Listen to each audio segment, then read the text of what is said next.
அன்பு உறவுகளுக்கு வணக்கம். இது நமது ஈட்டி வலையொலியின் அரசியல் ஆடுகளம். இன்றைய ஆடுகளத்திற்கு வேதாரண்யம் சட்டமன்ற தொகுதி நாம் தமிழர் கட்சியின் தொகுதி பொறுப்பாளர்களின் ஒருவரும் ஆகச்சிறந்த கள போராளிகளில் ஒருவருமான அண்ணன் காத்தமுத்து அவர்கள் மீண்டும் இணைந்துள்ளார். அவருடன் இன்றைய களம். வணக்கம்ண்ணே. வணக்கம் வணக்கம்ண்ணா. இன்றைய வலையொலியின் இந்த ஈட்டி வலையொலி சார்பாக இன்று உங்களை எல்லாம் சந்திப்பது பெருமகிழ்ச்சி அடைகிறேன். அண்ணா, இன்றைய அரசியல்ல மது விலக்குங்கிறது சாத்தியம் இல்லையாண்ணே? சாத்தியமே இல்லையா? மது விலக்கு என்பது நிச்சயமா சாத்தியம்தான். மது விலக்கு என்பது நிச்சயமா சாத்தியம்னா அதை ஏன் திமுக அண்ணா திமுக கடந்த முறை சொல்லி இருந்தது, திமுக கூட மது விலக்கை நாங்க அமல்படுத்துவோம்னு அக்கா கனிமொழி கூட சொல்லியிருந்தாங்க. அப்புறம் திரும்ப இப்ப வந்து நான் சொல்லல, நான் எங்க சொன்னேன், நீங்க நான் தேர்தலில் சொன்னேன், அதுல சொன்னா இது சொன்னா அப்படின்னு அப்படியே மழுப்புனாங்க. அது வந்து தவிர்த்தாங்க அந்த ஊழல் செய்தியாளர் பேசும்போது. கவனிச்சிங்களா? அரசு அதாவது மது விலக்குங்கிறது என்ன, இன்னைக்கு வந்து ஆட்சியாளருக்கு வந்து அது ஒரு பொன் விலையும் பூமியா இருக்கு. மது வந்து அதனாலதான் வந்து இன்னைக்கு ஆட்சியாளர்கள் வந்து தன்னுடைய சொந்த மக்கள்கிட்ட மது வித்து வாங்குற காசு வந்து பொன் விலையும் பூமியா இருக்கு. ஆமா, என்ன கேட்டீங்கன்னா இப்ப மது ஆலைகள் இன்னைக்கு யார்கிட்ட இருக்குது பாத்தீங்கன்னா, இப்ப வந்து கட்சி அதாவது திமுக காரங்கள்ட்ட 7 ஆலைகள் இருக்குது. அதே போல ஏடிஎம்கே காரங்க வந்து 4 ஆலைகள் இருக்கு. இந்த 11 ஆலைகள் உற்பத்தி பண்ற மதுவை அவங்க மதுவோட வந்து உற்பத்தி ஒரு பாட்டிலுக்கு 10 ரூபா 50 தானே. மது வந்து ஒரு பாட்டு ஆட்சி மாறினாலும் ஆலைகள் மது வந்து கொள்முதல் பண்ணிட்டே இருப்பாங்க. அதாவது திமுக ஆட்சி காலத்திலயும் அண்ணா திமுக மது ஆலைகள்ல இருந்து கொள்முதல் பண்ணுவாங்க. அண்ணா திமுக ஆட்சி காலத்திலயும் திமுகவினரோட மது ஆலைகள்ல இருந்து கொள்முதல் பண்ணுவாங்க. இவங்க வந்து யார் வந்தாலும் அவங்க ஒருவர் வந்து அவங்களுக்குள்ள ஒரு உள் ஒற்றுமையா இருந்ததுன்னா ஒற்றுமையா இருந்து நாட்டு மக்களை வந்து சீரழிக்கிறாங்க. மது ஏன்னு கேட்டீங்கன்னா இப்ப இந்த கேரளாவை எடுத்துக்கிட்டீங்கன்னா, கேரளாவில வந்து சாராயமும் இருக்கு, கல் இருக்குது. ஆந்திராவில சாராயமும் இருக்கு, கல் இருக்கு. நம்ம பக்கத்து மாநிலம் பாண்டிச்சேரியில சாராயம் இருக்கு, கல் இருக்கு. கர்நாடகத்துல சாராயம் இருக்கு, கல் இருக்கு. தமிழ்நாட்டுல இந்த தமிழ்நாட்டுல மட்டும்தான் அவங்க வந்து அவங்களுக்கு அதிகமா வியாபாரம் உடம்பு ஒரே நோக்கத்துல, லாபம் சம்பாதிக்கிற ஒரே நோக்கத்துல மக்கள் எப்படி எக்கடு கட்டு போனா என்னன்ட்டு இந்த சாராயத்தை மது அதாவது கல்லுக்கு தடை விதிச்சு சாராயத்தை வித்துக்கிட்டு இருக்காங்க. இதனால ஏகப்பட்ட குடும்பங்கள் வந்து சீரழிஞ்சிருக்கு. இன்னைக்கு சின்ன பிள்ளைங்கள் நிறைய குடிக்க ஆரம்பிச்சாங்கன்னு பயமா இருக்குன்னு. நம்ம வீட்டு பிள்ளை நாளைக்கு குடிக்க ஆரம்பிச்சிடானோ, பள்ளி பருவத்திலேயே குடிக்க ஆரம்பிச்சாங்கன்னு.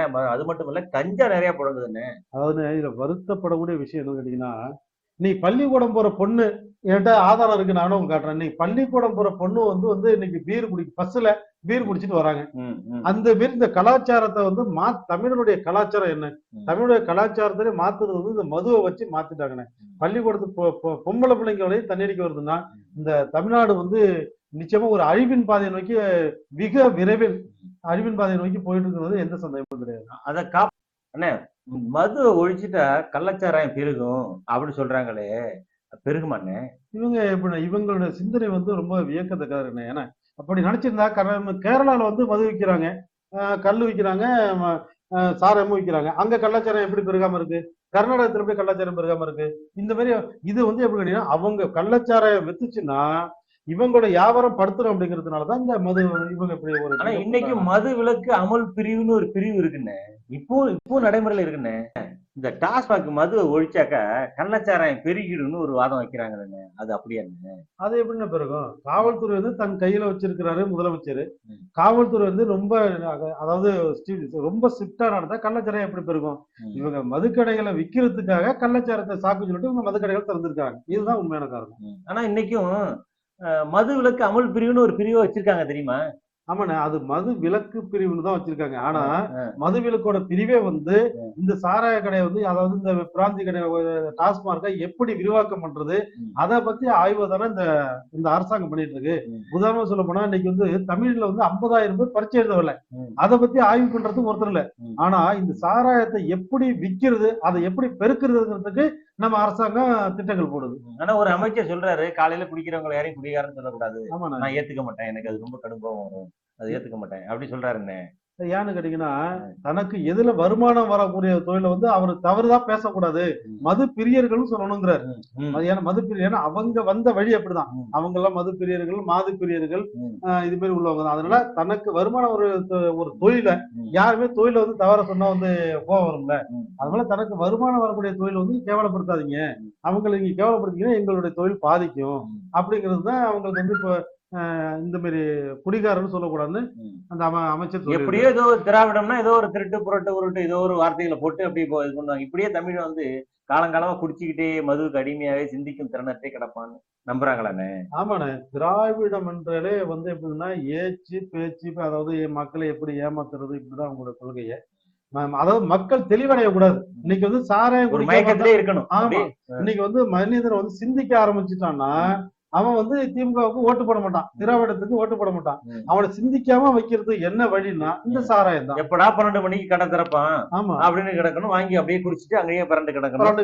இதை பத்தி யோசிக்க கூடாது. ஆமா, இவன் என்னைக்குமே வந்து தமிழை வந்து தலைவிக்கு கூட அவன் அடிமையாவே இருக்கணும். அவனை வந்து நம்ம கைக்குள்ள வச்சுக்கணும்னா இதுக்கு சிறந்த வழி மதுதான். அது குடிக்கிறதுக்கு ஒருத்தர் அடிமையா இருக்கிற மாதிரி அது விக்கிறதுக்கு ஒருத்தர் அடிமையா இருக்கிறாருன்னு புரியுதா? இந்த திமுக காரவங்க, அண்ணா திமுக காரவங்க தான் இந்த பார் ஏலம் எடுக்கிறாங்க. அவங்க அதுக்கு அதுக்கு எப்ப பார்த்தாலும் அவங்க ஒரு அடிமை. எப்படின்னா நம்ம தான் அந்த பாரு கிடைக்கணும், நம்ம தான் கிடைக்கணும், இந்த டெண்டர் கிடைக்கணும்னு சொல்லிட்டு அதுல ஏதாவது மாமல் கொடுக்கறது போறது வர்றது இந்த மாதிரி கொடுத்துக்கிட்டு அப்புறம் இப்ப கூட பார்த்தோம்னா பல்லடத்துல ஒருத்தருக்கு வந்து இந்த மதுபான பார் அந்த அந்த இதுலதான் பிரச்சனை. ஒருத்தர் 64 வெட்டி வெட்டிருக்காங்க, நியூஸ் 7 பத்திரிகையாளர். இதுவும் அந்த டாஸ்மாக்ல வர்றதுதான். இது போல மதுனால இன்னும் நிறைய பிரச்சனைகள் வருதுங்க. ஆமாண்ணா, இன்னைக்கு தமிழ்நாட்டிலேயே வந்து 93 விழுக்காடு வந்து குற்றங்களும் இதெல்லாம் நடக்கிறதுக்கு சாலை விபத்துகள் குற்றங்கள் நடைபெறதுக்கு காரணமா இருக்கிறது இந்த மதுதான். இந்த மதுவை வச்சுதான் இன்னைக்கு தமிழ்நாடு முழுவதும் வந்து கனிமொழி என்ன சொன்னாங்க, இளம் விதவைகள் அதிகமா இந்த தமிழ்நாட்டிலேயே அதிக இளம் விதவைகள் வாழ்றாங்க. இதுக்கெல்லாம் காரணம் இந்த டாஸ்மார்க் தான். உண்மையை ஒரு பெரிய உண்மைதான். அதான் நாங்க ஆட்சிக்கு வந்தா இந்த மது கடைகளை மூடுவோம்னு சொன்னாங்க எம்பி கனிமொழி அவங்க. அதை பத்தி இந்த ஏற்படாத டெல்லியில வந்து அவங்க வரும்போது பத்திரிகை நிருபர் கேள்வி கேட்கும்போது அப்படி நான் சொல்லலையே அப்படின்ட்டு ரொம்ப ஈஸியா கடந்து போறாங்க. ஏன்னா கேமரால ரெக்கார்ட் பண்ணிருக்காதுன்னு நினைச்சிட்டு சொல்றாங்க. இத பொய் சொல்வதோ இது மாதிரி பொய் சொல்வதோ இது மாதிரி பண்றது வந்து அவங்களுக்கு ஒரு பாரம்பரிய கை வந்த கலை. ஆமா, அது இல்லைன்னா அவங்க அரசியல முன்னுக்கே வர முடியாது. அதாவது ஒரு கொலை பண்ணாதான் அவன் எம்எல்ஏ ஆக முடியும், அதே போல 10 கொலை பண்ணாதான் அமைச்சர் ஆக முடியும். அப்ப ஒரு முதலமைச்சர் ஆகணும்னா இது போல ஊர்ல தமிழ்நாட்டில் உள்ள இருக்கணும், முன்னுக்கு வரணும். செய்யாத குற்றத்துக்கு ஒரு தண்டனை ஒண்ணு உண்டுன்னா அது குடிகாரனுக்கு மனையே வைக்கிறதாங்க. எத்தனை பெண்கள் இது அல்லல் படுறாங்க தெரியுமா? பிள்ளைங்களை கணவனை இளமையிலே கணவனை இழந்துட்டு அந்த பிள்ளைங்களை வச்சு பள்ளி கல்வி கருத்து கொடுக்க முடியாம அவங்களை எதிர்காலத்தை சிறப்பா அமைக்க முடியாம ரொம்ப திண்டாடுறாங்க நம்ம மக்கள். அதாவது ஒரு எப்படியோ கல்யாணம் பண்ணிடுறாங்க, கல்யாணம் பண்ணது குடிகாரம் பொண்டாட்டி பாத்தீங்கன்னா அவன்கிட்ட வாழாது. பெரும்போது ஏன்னு கேட்டீங்கன்னா அவன் குடிச்சு விட்டு கொடுமை பண்றது ஒரு விதம். ஆனா பொருள் வாங்கி கொடுக்க மாட்டாங்க. அது மட்டும் இல்லாம குடிச்சு விட்டு இவன் வந்து தாம்பத்தியத்துல வந்து என்ன பண்ணுவான், குடிக்கிறவன் வந்து குடிச்சு விட்டு படுத்து தூங்கிடுவான். அப்ப அவன் வந்து அந்த பொண்ணு இளம் வயசு ஒரு இளமையே கெடுத்துக்கிறான். அப்ப அந்த பொண்ணு என்ன பண்ணும், இவன் தாம்பத்தியத்துல வந்து இவன் ஒண்ணு தாம்பத்தியத்துல இவனால ஒண்ணும் செய்ய முடியல. ஆண்மை, அதாவது குடிக்கிறவனுக்கு வந்து ஆண்மை இருந்துறான். அதாவது குடிக்கிறவன் வந்து ஒரு ஆண்மை இருந்துறான். இன்னைக்கெல்லாம் ட்ரெண்டிங்கே வந்து கல்யாணத்துக்கே அந்த என்னது அந்த கல்யாண மேடையிலேயே பாட்டில தானே ஏதாவது கொடுக்குறாங்க, கிஃப்டா கொடுக்குறாங்க. ஆமா, இது வந்து அந்த அளவுக்கு வந்து மக்களை வந்து அரியமையில வச்சிருக்காங்க. அவங்களுக்கு அந்த பெப்சி கொக்கோ கோலா இதுல குளிர்பானத்துல கலந்து கொடுத்து கொண்டு நண்பர்கள் கொண்டு போய் அப்படியே குடிக்க கொடுக்குறாங்க. அதாவது அந்த மன மக்களுக்கே குளிர்பானத்துல கலந்து கொடுக்குறாங்கன்னு நினைக்கலாம். இது தமிழனுடைய கலாச்சாரத்துல முற்றிலுமாக அழிக்கப்பட்டு இந்த மது விற்பனை மூலம் வந்து தமிழுடைய கலாச்சாரம் சுத்தமா போயிட்டு. ஏன்னு கேட்டீங்கன்னா இன்னைக்கு வந்து இப்ப ஒரு துக்க வீடுனாலும் தண்ணி அடிக்கிறான், ஒரு கல்யாண வீடுனாலும் தண்ணி அடிக்கிறான். அதுக்கு முன்னாடி ஒரு கறி விருந்து பூசை அப்படின்னா ஒரு கோயில்ல வந்து கிடா வெட்டு பூசைனா காது குத்துனா தண்ணி அடிப்பாங்க. இப்ப வந்து ஒரு சாம்பார் சோறுனா கூட தண்ணி அடிக்கிறாங்க. நண்பர்களை சந்திக்க போனாலே போனதுல இருந்தே வெள்ளிக்கிழமை சாயங்காலம் போனாலும் அப்பவே தண்ணி அடிச்சு போதையிலே இருந்து, சனிக்கிழமை ஞாயிற்றுக்கிழமை 2 நாள் போதையிலே இருந்து, திங்கக்கிழமை என் நண்பனோட இது பேசிக்க அன்பை பரிமாறிக்க கருத்தை பரிமாறிக்காமலே போதையிலே இருந்துட்டு வந்துடுறான். இந்த டாஸ்மாக்ல ஏற்கனவே செந்தில் பாலாஜி பாட்டிலுக்கு 10 ரூபா வாங்கி 10 ரூபா பாலாஜின்னு பேர் எடுத்துட்டாருன்னு. இது பல வகையில பல பேர் மக்கள் காரி துப்புறான், புரியுதா இல்லையா? திமுக அரசோட கெட்ட பேருக்கு அதுவும் ஒரு காரணம் தான். ஆனா அதை வந்து இப்ப என்னன்னா வேற வகையில அதிகாரமயமாக்கி இருக்காங்க. எப்படி பாட்டில திருப்பி கொடுத்தாக்கா 10 ரூபா கொடுக்குறாங்க. எப்படி இது அது எதுக்காக அந்த மாதிரி செய்யறாங்க? ஏன்னா இப்ப நேரடியா 10 ரூபா கொடுன்னு சொல்லி வாங்கினா இப்படி கெட்ட பேர் ஆகுது. அதனாலதான் வந்து இந்த பாட்டில உடனே திருப்பி கொடுத்துட்டு 10 ரூபா. அப்ப பாட்டில் வந்து அங்கங்க உடஞ்சி வயல்வெளி இந்த டெல்டா பகுதியில எல்லாம் வந்து மதுபான கடை வந்து ஊருக்கு வெளியில இருக்கிற போது அல்லது போய் குடிக்கிற இடம் ஊருக்கு வெளில போய் குடிக்கும் போது வயல்வெளியில பாட்டில் விழுந்து உடஞ்சி போகும், விவசாயிகள் கால்ல வெட்டும் அப்படிங்கிற நோக்கம்லாம் இல்லையா? அப்படியெல்லாம் சிந்திச்சாங்கன்னா தமிழ்நாடு எப்படி முன்னுக்கு போயிருக்குங்க. ஆனா இவங்களுடைய நோக்கமே வந்து 10 ரூபா வந்து ஏதாவது காரணத்துல எம்ஆர்பியோட கூட விற்கணும், வாங்கணும், அது அதிகாரப்பூர்வமாவே வாங்கணும். அதுக்கு இந்த 10 ரூபா பாட்டில உடனே கொடுங்க அப்படின்னு எல்லாரும் பாட்டில கொடுக்க மாட்டாங்களே. இப்ப கௌரவமா அங்க இருந்து அதுலயே கௌரவமான குடிகாரர்கள் இருக்காங்கல்ல, அவங்க பாட்டில வாங்கிட்டு போது துருக்கி தான் போட்டு போவாங்க. அப்ப வந்து எப்படின்னா அந்த 10 ரூபா உனக்கு லாபம் ஆயிடுது. இப்ப ஒரு இன்னைக்கு வந்து ஒரு அது அப்படி மட்டும் இல்லைன்னு அதை வந்து திமுக ஒரு உள்ளவங்கள்ட்ட தான் அந்த மதுபான பாரை வந்து டெண்டர் விடுறாங்கன்னு. அது பேரு தானே டெண்டரு, ஆனா நிர்ணயிக்கப்பட்டு விடுறாங்க. 2,50,000 ரூபா அந்த 2,00,000 ரூபா அந்த மாதிரி விட்டுறாங்கன்னு. அதை வந்து அவங்க வந்து அந்த தொகையை கட்ட முடியாதுன்னு. அப்ப அவங்க வந்து அதிக விலைக்கு விற்கணும். இந்த மாதிரி சில வருமானத்தை உருவாக்கி கொடுக்குறாங்க. ஆனா இப்ப 2,50,000 ஏலம் எடுக்கிறாங்கன்னா அவங்க வந்து ஒரு நாளைக்கு வந்து ஒரு டாஸ்மார்க்ல 1000 பாட்டில் விற்கணுங்கிறானே. 1000 பாட்டிலுக்கு ஒரு பாட்டிலுக்கு வந்து 10 ரூபான்னா இந்த 1000 பேரும் அந்த பாட்டில திருப்பி கொடுக்க போறது கிடையாது.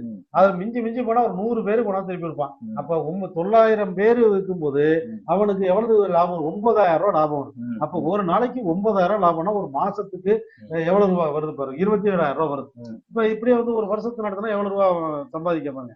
அதனால இந்த பார் ஏலம் எடுக்கிறவங்க சம்பாதிப்பதற்கு இது ஒரு வழி, அவ்வளவுதான். அந்த உள்ள லோக்கல் பிரமுகர்களுக்கு அந்த செலவுக்கு பணம் கொடுக்கணும், அந்த லோக்கல்ல உள்ள மற்ற அதிகாரிகளுக்கு பணம் கொடுக்கணும். இதுக்கு ஒரு வகையில வளர்த்து விடணும்.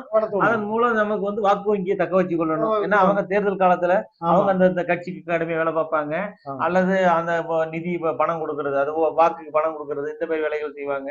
அங்க ஒரு கட்சியை வந்து கொஞ்சம் தக்க வச்சபடியே கட்சி வீட்டுல தக்க வச்சே கொண்டு போறதுக்கான முயற்சி. அதுல என்ன கேட்டீங்கன்னா அதாவது நம்ம 10 ரூபா அங்க இருக்கே அப்படின்னு பிடிக்க போறோம் இப்படியும் கருதுவான். ஆக நம்ம 10 ரூபா அங்க இருக்கு கொண்டு வாங்கிக்கலாம. பாக்கி வந்து இப்ப ஒரு கோட்டர் வந்து 100 வாடிக்கையாளரை தக்க வச்சுக்கிறாங்க. இப்ப வந்து பாத்தீங்கன்னா அதாவது வியாபார ஸ்தாபனங்கள் என்ன பண்ணீங்கன்னா உங்களுக்கு இத்தனை % தள்ளுபடி பண்றேன், மார்க்கெட்டிங் டெக்னாலஜி, உங்களுக்கு வந்து 10% தள்ளுபடி பண்றேன். மறுபடியும் நீங்க வந்து இந்த ஒரு ஜாமான் வாங்கினீங்கன்னா ஒரு 100க்கு 10 ரூபா 1000 ரூபாய்க்கு 100 ரூபாய் தள்ளுபடி. அது போல வந்து ஒரு marketing technology. Hindustan lever limited இந்த மாதிரி அத்தியாவசியமா இந்துஸ்தான் லீவர் லிமிடெட்ல இந்த கோல்கேட் அந்த மாதிரி பெப்சோடென்ட் பேஸ்ட் இந்த மாதிரி இருக்குல்ல, இது கட்டாயம் பயன்படுத்தாத வீடுகளே இல்ல அப்படிங்கிற மாதிரி. அது போல இவங்க வந்து ஒரு வியாபார யுக்தி விஸ்தரிப்பு, அந்த வியாபாரத்தை அதிகரிக்கிறாங்க. கஸ்டமர் வாடிக்கையாளர்கள் அதிகரிக்கிற ஒரு யுக்தி. எல்லாரும் ஊருக்கு ஒரு 4 குடும்பங்கள் 10 குடும்பங்கள் பிடிக்காம இருக்குன்னா அதையும் இது இந்த வளையத்துக்குள்ள கொண்டு வந்துருங்க அப்படிங்கிற ஒரு திட்டம் தான். இதுதான் திராவிட மாடல் ஆட்சி. என்ன திராவிட மாடல்? ஊருக்குள்ள 10 குடும்பம் 15 குடும்பம் அப்படிலாம் கிடையாது. ஊர்ல குடிக்காதனா யாரும் ஒருத்தர் காட்டுங்க. ஊர்ல வந்து எல்லாம் ஊர்ல குடிக்கிறவங்களை காட்டுங்கன்னா எங்கேயோ அங்க ஒண்ணு இங்க ஒண்ணு அவங்களை காட்டுறது. இப்ப குடிக்காதவங்களை காட்டுகிற நிலைமைக்கு இருக்கு. ஆமா, இப்ப வந்து பாத்தீங்கன்னா குடிக்கிறதா பேஷன். குடிக்கலன்னா அவன் ஆம்பளே மதிக்க மாட்டேங்குது சமுதாயம். அவன் குடிக்கலன்னா அவனை வந்து ஒரு மாறி போச்சு. கல்யாணம்னா முத நாளே நண்பர்கள் எல்லாம் முத நாளே மச்சான் அக்கா கல்யாணத்துக்கு எனக்கு என்னடா பார்ட்டி ஒண்ணு வைக்கலடா அப்படின்ட்டு முத நாளே வாங்கி குடிச்சிட்டு அவன் கல்யாணத்துக்கு போறது இல்ல, கூட மாட ஒத்தாசை பண்றது இல்ல, ஒத்துழைக்கிறது இல்ல, உதவி செய்யறது இல்ல, போதையிலேயே கடந்துட்டு அப்படியே கல்யாணம் முடிஞ்சு வந்துடுறது. ஆமா, இதை வந்து அந்த பெத்தவங்களே இதை அனுமதிக்கிறாங்க. இது ஒரு கௌரவ பிரச்சனை ஆயிட்டு.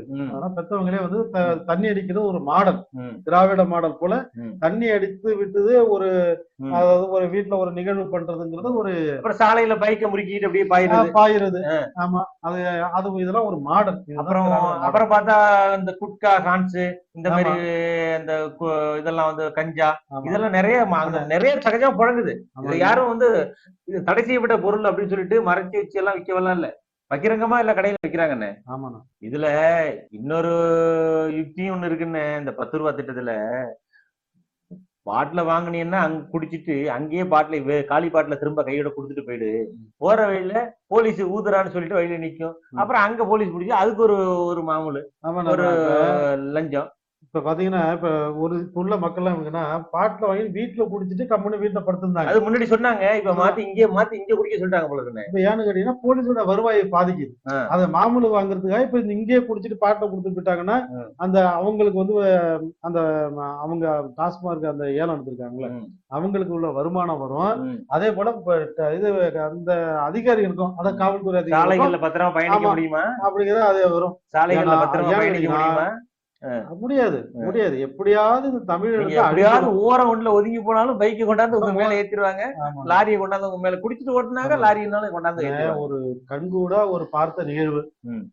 ஒரு பையன் ஒரு எப்படி அவன் ஒரு டிரைவரா இருக்கிறான்.